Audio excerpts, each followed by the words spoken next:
সচিবালয়ে দিনের কর্মসূচি শুরু করার আগেই ৩ জন প্রতিবন্ধীর হাতে নিয়োগপত্র তুলে দিয়েছেন প্রধানমন্ত্রী তারেক রহমান। বৃহস্পতিবার সকালে সচিবালয়ে মন্ত্রিপরিষদ বিভাগের নিজ কার্যালয়ে প্রবেশের সময় তাদের হাতে এই নিয়োগপত্র তুলে দেন তিনি।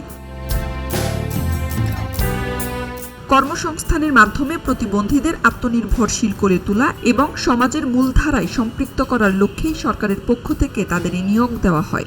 নিয়োগপ্রাপ্ত ৩ অদম্য মেধাবী হলেন গাইবান্ধার সাঘাটা উপজেলার আয়েশা আক্তার, সিরাজগঞ্জের কামারখন্দ উপজেলার নীলা খাতুন এবং নড়াইল সদর উপজেলার মোহাম্মদ হাসমত আলী। প্রধানমন্ত্রীর কাছ থেকে সরাসরি নিয়োগপত্র পেয়ে উচ্ছ্বাস প্রকাশ করেন তারা। তাদের জন্য দিনটি ছিল নতুন কর্মজীবনের পাশাপাশি নতুন এক স্বপ্নের সূচনা।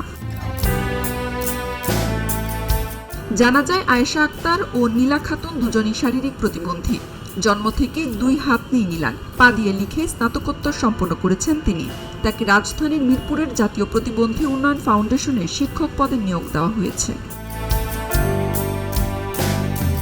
অন্যদিকে আয়েশা আক্তারও পা দিয়ে লিখে স্নাতকোত্তর শেষ করেছেন। হাত না থাকায় মুখ দিয়ে প্রধানমন্ত্রীর কাছ থেকে নিয়োগপত্র গ্রহণ করেন তিনি। তাকে গাইবান্ধার বিয়াম ল্যাবরেটরি স্কুল অ্যান্ড কলেজে ক্লাস সুপারভাইজার পদে নিয়োগ দেওয়া হয়েছে।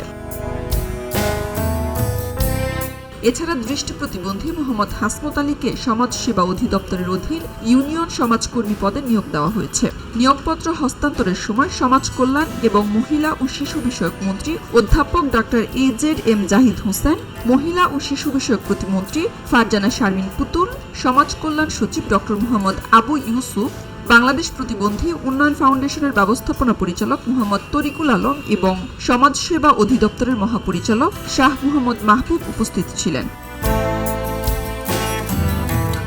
এদিকে প্রতিবন্ধী 3 জনকে চাকরি দিয়ে মূলধারায় সম্পৃক্ত করায় প্রধানমন্ত্রীকে ধন্যবাদ জানিয়েছেন বাংলাদেশ প্রতিবন্ধী কল্যাণ সমিতির প্রতিষ্ঠাতা আব্দুস সাত্তার দুলাল। নিয়োগপত্র দেওয়ার পরপরই তিনি প্রধানমন্ত্রীর সঙ্গে দেখা করে এই কৃতজ্ঞতা প্রকাশ করেন।